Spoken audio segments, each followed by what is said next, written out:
بسم الله الرحمن الرحیم. طریقه ترسیم شکل و دیزاین کردن شکل در برنامه ورد. هرگاه خواسته باشه پس میتونیم از بخش منوی انزرت از شب استفاده کنیم. قبل از شب آنلاین پیکچر است که از طریق اینترنت خواسته باشیم تصویر بیاریم، از این بخش استفاده میکنیم. اینترنتی است، میایم سر شب کلیک میکنیم. اینجا انواع شکل است که هر کدام از این در هر قسمت استفاده میشه، نظر و ضرورتتان است. وقتی هر کدامش کلیک کنید به شکل مثبت میاد، فقط ترسیم میکنید، تنظیم میشه صفحه. از این بخش میتونید به شکل پانتایش تنظیم کنید و اینجا میتونید چرخش به شکل بدین هر شب و از این قسمت میتونید خرد و بزرگ بسازید. که شارکت از کیبورد که میخواستین خرد و بزرگ شوه از کیبورد است. کلید شفت همراه با تیر بالا و پایین طرف چپ راست میتونید شیپ خرد و بزرگ کنید. هدف شما است. ما اینجا تمام شیپ‌ها یک قسم است، فقط شکلش اما تنظیماتش یکسان است، فقط شکل ترسیمش فرق میکنه. باید فکر نکنید که یک شیپ که رسم میکنیم شاید تنظیماتش فرق کنه، نه، تمامش یکسان است. مثلا شیپ رسم میکنم به این شکل، تنظیمات تمامش یکسان است. به شکل بازم دراینگ تولز و فرمت میاد که یک معرفی براتون میکنم. این قسمت از این بخش میتونید بازم یک شیپ رسم کنین و از این قسمتش هم میتونید شیپ چنج کنین اتومات. و تا مثلا به شیپ تعویض شه، اتومات تعویض میشه. از این قسمتش هم میتونید نقطه گذاری کنین بالا شیپ ها به این شکل. وقتی بیرون کلیک کنین همون شکل تنظیم میشه. بخش بعدیش دقیق است. این قسمت تکست باکس است. اگر میخواهید داخل شیپ متن نوشته کنین از این استفاده میکنین. به طور مثال شیپ ما رسم کردم، اما اینجا رایت کلیک کنین اد تکست بگین نوشته میشه متن داخلش. و هم میتونید از این بخش آمده است تکست باکس استفاده کنید. تکست باکس تنها در این نیست، تاثیر هم میتونید استفاده کنید. به طور مثال یک تاثیر میارم، میخواهید تاثیر متن نوشته کنین. پس بیاین در این قسمت در بخش انزرت هم اینجا تکست باکس وجود داره، اینجا هم هست و هم در این قسمت هم هست تکست باکس، در این قسمت هم هست استفاده میشه. پس بیاین در بخش شیپ یک شیپ است، در این قسمت تکست باکس هم میگیرین و اینجا نوشته میکنین نام نفر هر چی که است. متن بزرگ میکنیم. اگر میخواستین متن از کیبورد بزرگ کنین باز کنترل شیفت این قوس دو خانه بزرگ میکنه و این قوس دو خانه کوچک میکنه. و اگر یک خانه میخواستین کنترل همراه با این قوس یک خانه بزرگ و یک خانه کوچک میکنه. اینجا نوشته میکنه به طور مثال احمد. این نوشته کرده و متن بزرگ میکنه به این شکل. کنترل بی باز میکنه از کیبورد. و اگر میخواین چوکاتش نباشه باز میگین نو آوتلاین و نو فیل به شکل قراره. میخواستین اینستال بدین، این قسمت بیاین اینستال متن هم دارم به این شکل. این وظیفه تکست باکس است.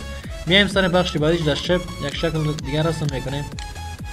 در اینجا این موضوعات از اینجا رنگاش و میتونید تغییر بدین رنگ شیپ چه قسم باشه، اینجا داخل شیپ چه قسم باشه، تاثیری باشه، گرید لاین باشه یا تکسچرها باشه و به طور مثال تاثیری. حالا کلیک کنید قسمت به شکل اتومات تاثیر ظاهر شد.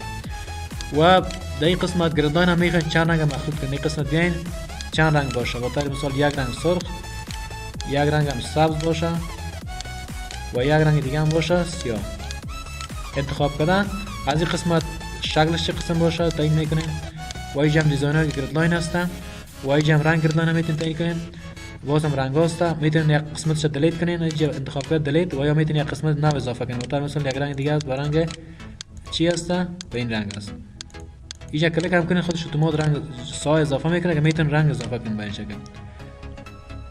این موضوع ازی هست و دیگه اوتلاینش هم به مو شکل. این شکل قسمی که ما در تاثیر داشتیم در متن در شیپ هم در شکل هم از چه قسم شکل بگیرن تعیین میکنین و از اینجا همو کیفیتش چه قسم باشه استایلش.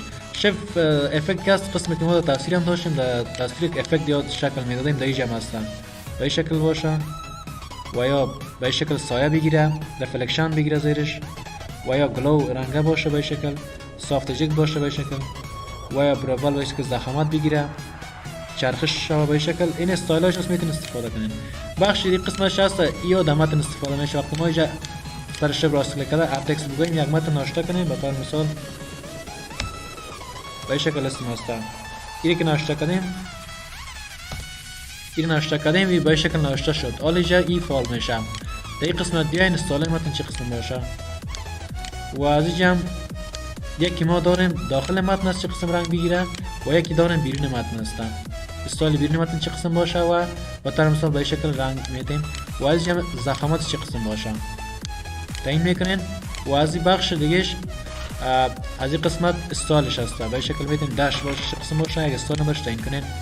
از این بخش هم همون قسمی که ما تاثیر داشتیم در شکل هم داشتیم، بیرونش چه قسم باشه، این دمتون از سایه بگیره، رفلکشن بگیره، به این شکل گلو باشه، به این شکل به این شکل ضخامت بگیره، چرخش ها و آخریش اینی بخش است. این یک بخش کاربردی است. بتونی را میگم در کجا استفاده میشه.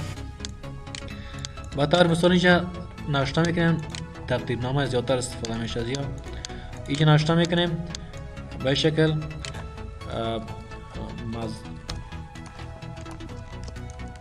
اینجا نوشته میکنیم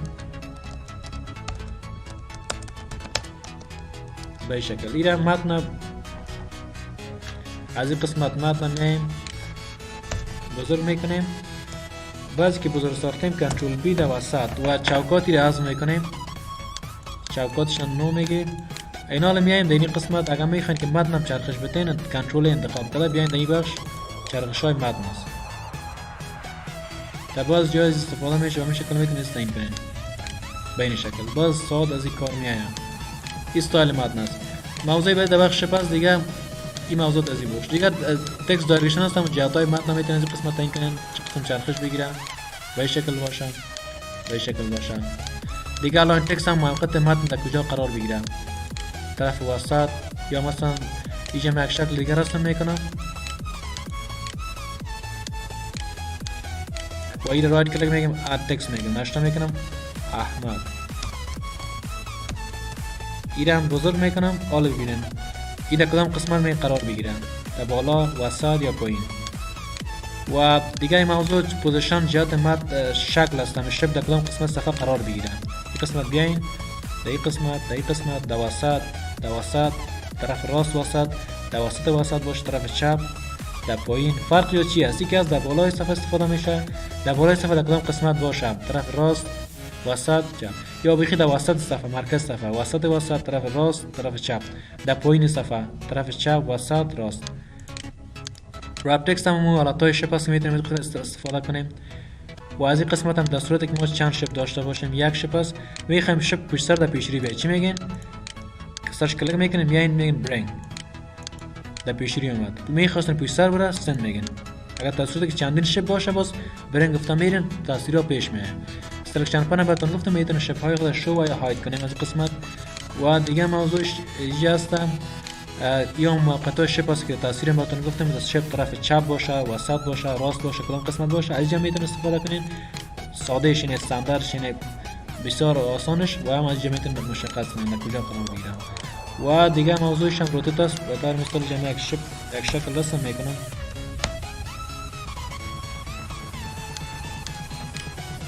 وورد باز میکنم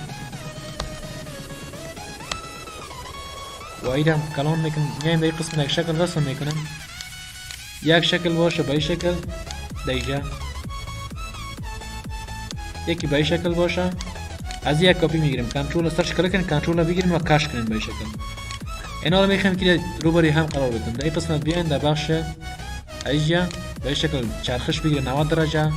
چرخشاش هست به این شکل باشه، به این شکل باشه، فقط شکلش هست. من یک تاثیر داخل از میارم. رایت کلیک میاین در بخش فرانت شپ و یا میتونید در بخش فیل برین تصویر انتخاب کنین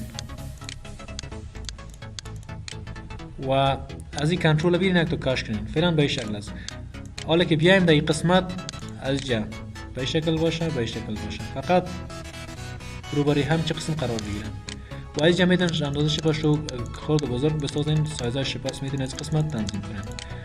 این بود درس امروزی ما، طریقه ایجادش، ترسیم شپ و دیزاین کردنش.